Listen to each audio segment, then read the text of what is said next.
نحمده ونستعينه ونستغفره ونعوذ بالله من شرور أنفسنا ومن سيئات أعمالنا. من يهده الله فهو المهتد ومن يضلل فلن تجد له وليا مرشدا. أشهد أن لا إله إلا الله وحده لا شريك له. أشهد أن محمدا عبده ورسوله الذي لا نبي بعده. اللهم صل وسلم وبارك على سيدنا ونبينا حبيبنا وشافعنا ومولانا محمد صلى الله عليه وسلم وعلى آله وأصحابه ومن تبعهم بإحسان إلى يوم الدين. يا أيها الذين آمنوا اتقوا الله حق تقاته ولا تموتن إلا وأنتم مسلمون. أما بعد، jamaah Jumat yang dirahmati Allah Subhanahu wa Ta'ala, pertama-tama hendaklah kita senantiasa memanjatkan puji dan syukur kehadirat Allah Subhanahu wa Ta'ala atas segala nikmat yang telah Allah limpahkan kepada kita semua. Salawat serta salam semoga senantiasa tercurahkan kepada teladan kita, Nabi kita Rasulullah Muhammad sallallahu alaihi wasallam. Allahumma shalli wa sallim wa barik alaihi.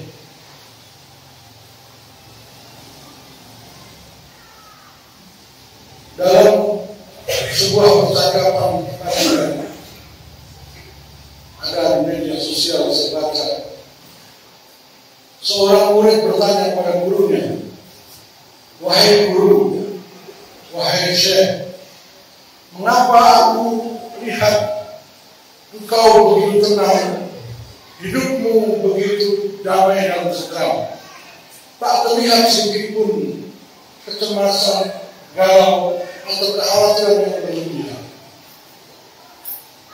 Masalah yang hari ini muncul di banyak lapisan masyarakat karena ekonomi yang sedang carut-marut, karena berbagai macam harga melambung, pajak dinaikkan dan sebagainya. Ini menyebabkan kegalauan, gelisah, bahkan stres. Hampir setiap hari ada berita kriminalitas, bahkan pembunuhan, bunuh diri dan sebagainya. Itu semua dipicu oleh stres karena beban hidup.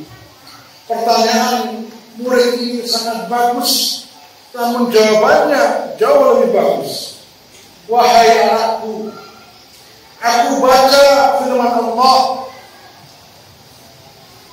yudabbirul amra minas samai ilal ardi thumma ya'ruju ilayhi fi yawmin kana miqdaruhu alfa sanatin mimma ta'uddun." Aku baca ayat ini, Allah lah yang mengatur seluruh urusan makhluknya dari langit ke bumi dalam waktu yang menurut perhitungan kalian adalah 1000 tahun. Lalu hatiku menjadi tenang. Aku serahkan semua urusanku kepada Sang Maha Pengatur urusan. Yang kedua, aku baca ayat Al-Quran, "Inna ma'al usri yusran, inna ma'al usri yusran." Sesungguhnya bersama dengan kesulitan Allah telah siapkan kemudahan. Sesungguhnya bersama dengan setiap kesulitan Allah telah siapkan kemudahan. Maka aku yakin kemudahan pasti datang setelah kesulitan. Tidak ada satupun yang bisa menghalanginya dan mencegahnya. Lalu aku baca ayat Allah, "Ala alladzina amanu wa tatma'innu qulubuhum bi dzikrillah, ala bi dzikrillah tatma'innul qulub." Orang-orang yang beriman dan hatinya tenang karena mengingat Allah. Ketahuilah bahwa dengan mengingat Allah, memperbanyak zikrullah, hati-hati akan tenang. Maka apalagi yang perlu dikhawatirkan? Hatiku menjadi tenang. Kemudian aku baca ayat yang lain, Fama dhannukum bi rabbil alamin. Maka apakah persangkaanmu kepada Rabb yang mengatur seluruh alam ini? Maka aku berprasangka baik kepada Allah, karena aku yakin kebaikan pasti akan dibalas dengan kebaikan. Hal jazaa'ul ihsani illa ihsan. Tidak ada balasan bagi kebaikan kecuali kebaikan, dan Allah Maha Baik. Maka hatiku pun menjadi tenang. Lalu apalagi yang harus dikhawatirkan? Kalau urusan kita porak-poranda, maksimalkan ikhtiar, namun jangan pernah bertawakal pada ikhtiar. Stres itu muncul karena kita merasa yakin dengan ikhtiar kita. Pada Allah Ta'ala berfirman, "Wa idza azamta fatawakkal 'ala Allah." Jika telah kau teguhkan niat, kau maksimalkan usaha, serahkan semuanya kepada Allah. Idza tawakkaltum billah haqqa tawakkuli, kata Rasulullah. Jika kalian benar-benar bertawakal kepada Allah dengan tawakal yang sempurna, aruziktum kama turzaqut tuyur, pasti kalian akan mendapatkan rezeki sebagaimana burung-burung Allah berikan rezeki. Pagi mereka berangkat dalam keadaan perut kosong, sorenya kembali dengan perut yang penuh. Itu janji Allah SWT. Kalaulah kita menghitung rezeki itu hanya harta, Allah telah jamin itu. Apalagi kalau kita menghitung rezeki bukan hanya harta.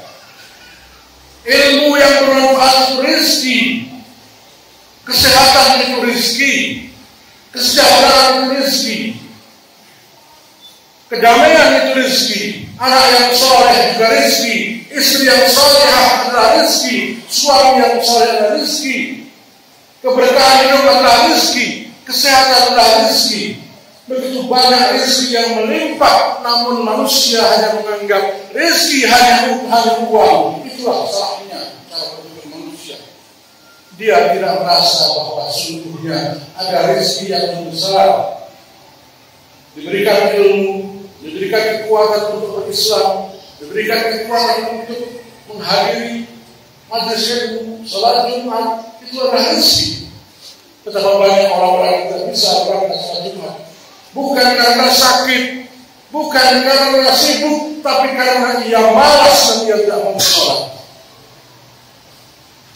Jamaah-jamaah yang dirahmati Allah Subhanahu, kita laksanakan perintah Allah, jauhi larangannya, itu adalah ikhtiar. Rasulullah sallallahu alaihi wasallam bersabda, "Man kana hammuhu dunya, man kana hammuhu al-akhirah, jama'a Allahu amrahu wa ja'ala ghinahu fi qalbihi wa ya'tihi dunya wa hiya anhu rawahu." Barang siapa yang fokusnya dalam beramal, niatnya dalam beramal adalah akhirat, Allah kumpulkan semua urusannya, Allah selesaikan semua urusannya, lalu Allah jadikan kekayaan itu ada dalam hatinya, kemudian Allah datangkan kepadanya dunia dalam keadaan mudah dan rendah. Wa man kana hammuhu dunya farraqallahu amrahu wa ja'ala faqrahu ala 'ainihi wa lam ya'tihi min ad-dunya illa ma qad kutiba lahu, atau kama qala sallallahu alaihi wasallam. Dan barang siapa yang fokusnya dalam beramal, dalam bekerja hanya untuk dunia, hanya untuk kepentingan dunia, tidaklah sedikit pun niat untuk mencapai akhirat, farraqallahu amrahu, Allah berikan urusannya, seakan-akan semuanya tidak selesai, bahkan hanya untuk menyisihkan waktu untuk sholat pun merasa sayang.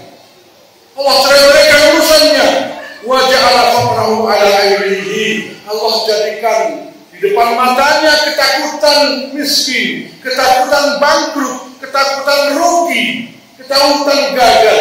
Walam ya'tihi minad dunya illa ma kutiba lahu, Namun dunia, rezeki yang Allah berikan kepadanya tidak lebih kecuali dari apa yang Allah tetapkan baginya. Maka fokuslah kita ke akhirat, niatkan semuanya ke akhirat. Harta untuk ibadah, kesehatan untuk ibadah, keluarga untuk ibadah, semuanya untuk ibadah. Karena segala yang diridhai Allah adalah ibadah. Para ulama mengatakan al-ibadatu hiya ismun jami'un li kulli ma yuhibbuhu Allah wa yardahu min al-af'al wal aqwali al-zahirah wal batinah. Ibadah adalah semua hal yang dicintai dan diridhai Allah, baik berupa ucapan, perbuatan maupun niat yang terdetik dalam hati. Maka segalanya kalau diniatkan untuk Allah akan bernilai ibadah. Niatkan semuanya untuk ibadah, Allah akan uruskan semuanya. Yudabbirul amra minas sama, dialah yang maha mengatur urusan dari langit sampai bumi. Semua dia atur. Yang kedua, inna ma'al usri yusra. Kalau kita mendapatkan kesulitan, Allah berfirman, وَلَنَبْلُوَنَّكُمْ بِشَيْءٍ مِنَ الْخَوْفِ وَالْجُوعِ وَنَقْصٍ مِنَ الْأَمْوَالِ وَالْأَنفُسِ وَالثَّمَرَاتِ وَبَشِّرِ الصَّابِرِينَ.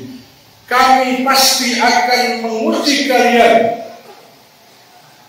dengan sedikit kekurangan harta, kekurangan jiwa, kekurangan makanan, kekurangan dalam rezeki dan sebagainya. Maka beruntunglah orang yang sabar. Yaitu apabila tertimpa musibah, mereka mengatakan inna lillahi wa inna ilaihi raji'un. Orang menyangka bahwa keburukan, musibah, penyakit, kerugian datang sendirian. Kalau kita yakin bahwa semua ini adalah Allah yang mengatur, kita baca surat Al-Nashr, inna ma'al usri yusra, inna ma'al usri yusra. Sesungguhnya bersama dengan kesulitan ada kemudahan. Sesungguhnya bersama dengan kesulitan ada kemudahan. Bersamaan, bukan kesulitan datang dulu kemudian kemudahan baru datang. Tidak, karena ma'a bermakna bersamaan. Namun biasanya kemudahan itu akan diberikan dengan cara Allah melihat dulu apakah hambanya bersabar, apakah hambanya itu tawakal. Jika tidak, maka kemudahan yang telah Allah siapkan itu Allah mungkin terlambat. Maka jangan pernah menyelesaikan kesulitan yang Allah berikan kepada kita dengan melanggar aturannya. Bersabarlah sedikit. Jangan tiba-tiba karena kesulitan kemudian kita langgar aturan Allah. Karena biasanya pertolongan Allah itu datang di saat-saat terakhir di mana hampir putus asa. Nabi Muhammad SAW diberikan pertolongan ketika sudah menjelang akhir. Beliau salat berdoa sampai jam 3 pagi. Menangis dan selalu minta, ya Allah, idza uribat hadhil isabah la yu'bad fil ardi abadan. Ya Allah, andaikan kelompok kecil ini kalah, kami tidak ada lagi yang menyembah di muka bumi ini, ya Allah. Abu Bakar mendekati Rasulullah, cukup wahai Rasulullah, Allah pasti mendengar dan mengabulkan doamu. Rasulullah sampai jam 3 pagi meminta pertolongan. Lalu apa yang terjadi ketika perang berkecamuk? 3.000 malaikat membantu. 3.000 malaikat berbondong-bondong membantu. Hingga Abu Hurairah berkata, aku heran, pedangku belum menyentuh leher musuh-musuhku, tapi musuh-musuh itu lehernya telah bergelimpangan. Pertolongan yang luar biasa. 313 mujahid menang melawan 1.000 orang. Kemenangan yang luar biasa karena kesungguhan niat, pasrah yang luar biasa, ikhtiar yang kemudian dipasrahkan kepada Allah SWT. Segala kesulitan hilang, datanglah kemudahan. Tidak ada satupun yang bisa mencegah kemudahan apabila Allah sudah menghendaki. Wa may yattaqillaha yaj'al lahu makhraja wa yarzuqhu min haitsu la yahtasib wa may yatawakkal 'ala Allah fa huwa hasbuh. Qad ja'ala Allah li kulli shay'in qadra. Barang siapa yang bertakwa kepada Allah, Allah pasti bikinkan untuknya, buatkan untuknya jalan keluar. Maka jalan keluar dari semua permasalahan adalah takut kepada Allah, bertakwa kepada Allah, serahkan urusan kepada Allah, bersabar demi mendapatkan ridho Allah. Yaj'al lahu makhraja.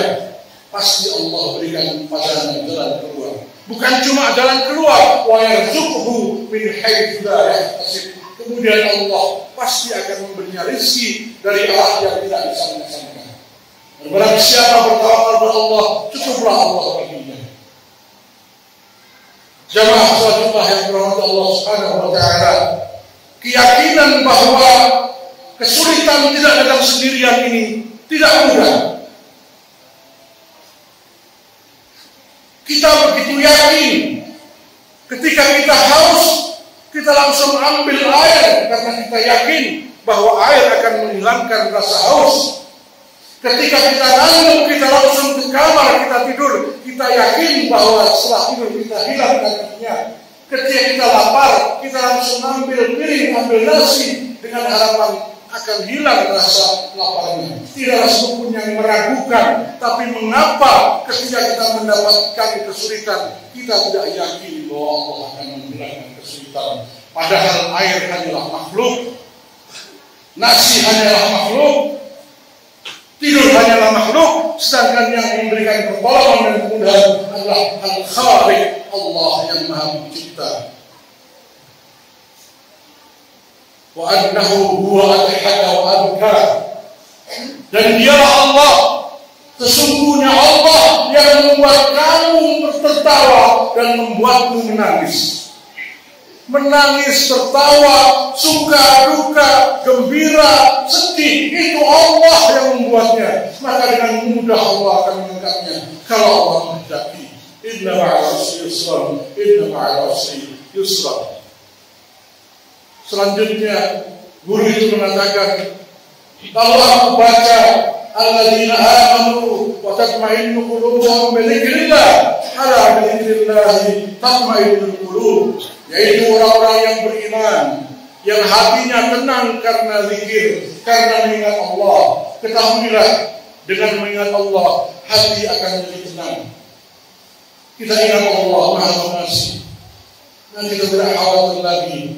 Bahkan kasih sayang Allah melebihi kasih sayang ibu kepada anaknya. Karena tidak ada yang bisa melebihi kasih sayang Allah satupun, bahkan Nabi sekalipun, bahkan ibu kita sekalipun. Maka tidak akan mungkin Allah tinggalkan kita yang bertakwa, beriman dalam keadaan kesulitan, kecuali pasti Allah siapkan kemudahan.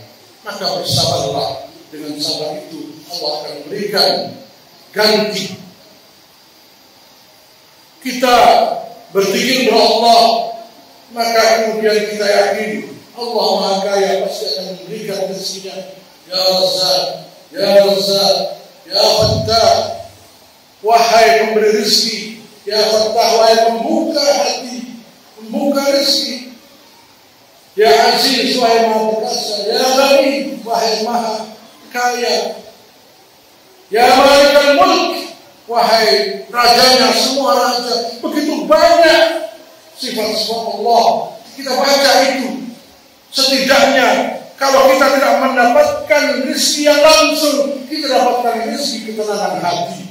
Karena kita bisa membeli rumah, tapi tidak bisa membeli kebahagiaan. Kita bisa membeli kasur, tapi kita tidak bisa membeli tidur nyenyak. Kita bisa membayar fasilitas, tapi kita tidak bisa membeli ketentraman dan ketenangan jiwa. Karena hanya Allah yang memberikan ketenangan hati. Sedangkan yang lain semu. Mencari ketenangan hati dengan maksiat itu sama dengan meminum air lautan. Tidak akan pernah merasa cukup. Yang ada haus dan terus haus.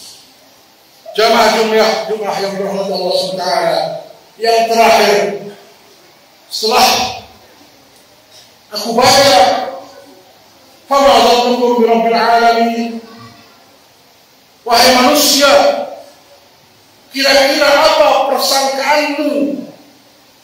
kamu terhadap Allah yang memiliki seluruh dunia ini? Maka aku yakinkan diri, aku harus husnudzan.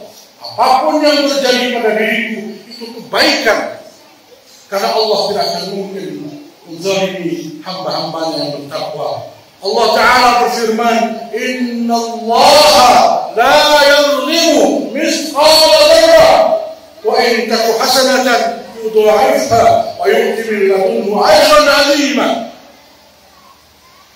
Silakan ayat ini dicari dalam Quran Al-Imran agar kita yakin Allah berjanji sesungguhnya Allah tidak akan menzalimi makhluknya walaupun kezaliman sebesar biji atom. Bahkan Nabi mengatakan, kalau engkau tertusuk diri kemudian engkau bersabar, Allah berikan ganti. Tertusuk duri itu sesuatu yang kecil, tapi kita bersabar, innalillah, Allah ganti. Kesandung, astagfirullah, Allah berikan ganti. Bahkan haus, tapi karena Allah berikan ganti. Karena Allah tidak mau menzalimi meskipun sekecil biji atom. Wa in taku hasanatan, akan tetapi kalau yang kau lakukan itu kebaikan, yudha'ifhu, Allah lipat gandakan. Jamaah suatu yang rahmat Allah SWT, salah satu yang membuat kita tenang adalah mengganti pola pikir kita. Rezeki bukan hanya uang, rezeki bukan hanya harta, rezeki bukan hanya dagangan laku. Kita diberikan kesempatan berinfak, itu rezeki. In tuqridullaha qardan hasanan yudha'ifhu lakum wa yaghfir lakum. Kalau engkau pinjamkan kepada Allah pinjaman yang baik, Allah akan lipat gandakan pengembaliannya. Bayangkan, orang yang berinfak itu oleh Allah diibaratkan meminjamkan harta kepada Allah. Allah pemilik langit dan bumi pinjam kepada kita dan kita tidak mau meminjami. Sedangkan Allah berfirman, kalau kau pinjami kepada Allah pinjaman yang baik, akan aku lipat gandakan dan akan ampuni dosa. 5.000 setiap hari akan menjadi 160.000 satu bulan. 1.000 setiap hari menjadi 30.000 setiap bulan. Itu rezeki karena begitu banyak orang-orang yang tidak menyisihkan hartanya untuk berinfak. Dan alhamdulillah, Allah Ta'ala berfirman, wa ma min dabbatin fil ardi illa 'ala Allahi rizquha wa ya'lamu mustaqarraha wa mustawda'aha kullun fi kitabin mubin. Konsep rezeki yang harus kita pahami nomor satu adalah surat Hud ayat 6. Dan tidaklah ada satu ekor binatang melata pun di muka bumi ini kecuali Allah telah mewajibkan dirinya untuk menjamin rezekinya. Allah tahu di mana ia tinggal, Allah tahu di mana ia menyimpan makanannya. Semua itu telah tertulis di Lauhul Mahfuz. Rezekinya semut sudah Allah tuliskan, Allah jamin. Rezekinya ikan-ikan di lautan sudah Allah tulis dan Allah jamin. Apalagi rezekinya hamba-hamba Allah yang beriman kepadanya. Karena Allah mencintai orang yang beriman, maka tidak mungkin Allah akan menzalimi orang beriman. جعلنا الله وإياكم من العين الفائزين ونفعني بما فيه من القرآن الحكيم واستغفروه إنه هو الغفور الرحيم.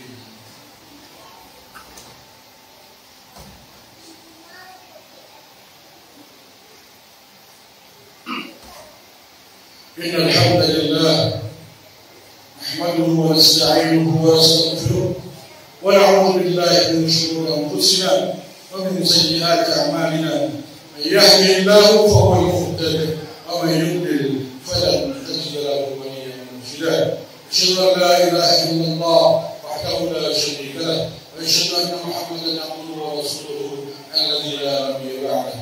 اللهم صل وسلم وبارك على سيدنا ونبينا وحبيبنا وشافينا ومولانا محمد صلى الله عليه وسلم وعلى آله وأصحابه ومن تبعهم بإحسان إلى يوم الدين. اللهم اغفر للمسلمين والمسلمات والمؤمنين والمؤمنات الأحياء منهم والأموات. ربنا تقبل منا إنك أنت السميع العليم وتب علينا إنك أنت التواب الرحيم. ربنا لا تؤاخذنا إن نسينا أو أخطأنا. ربنا ولا تحمل علينا إصرا كما حملته على الذين من قبلنا. ربنا ولا تحملنا ما لا طاقة لنا به. واعف عنا واغفر لنا وارحمنا أنت مولانا فانصرنا على القوم الكافرين. ربنا آتنا من لدنك رحمة وهيئ لنا من أمرنا رشدا. ربنا هب لنا من أزواجنا وذرياتنا قرة أعين واجعلنا للمتقين إماما. ربنا إننا سمعنا مناديا ينادي للإيمان أن آمنوا بربكم فآمنا. ربنا فاغفر لنا ذنوبنا وكفر عنا سيئاتنا وتوفنا مع الأبرار. ربنا لا تزغ قلوبنا بعد إذ هديتنا وهب لنا من لدنك رحمة إنك أنت الوهاب. اللهم ارزقنا رزقا حلالا طيبا وعلما نافعا وعملا صالحا متقبلا. اللهم إنا نسألك سلامة في الدين وعافية في الجسد وزيادة في العلم وبركة في الرزق وتوبة قبل الموت ورحمة بعد الموت. اللهم هون علينا في سكرات الموت والنجاة من النار والعفو عند الحساب. ربنا آتنا في الدنيا حسنة وفي الآخرة حسنة وقنا عذاب النار. اللهم انصر من نصر الدين واحفظ من حضر المسلمين. اللهم انصر إخواننا المجاهدين في فلسطين. اللهم انصرهم على أعدائك عن الدين. اللهم شتت صدر أعدائهم ومزق جمعهم وزلزل أقدامهم وألقِ في قلوبهم الرعب. سبحان ربك رب العزة عما يصفون وسلام على المرسلين والحمد لله رب العالمين.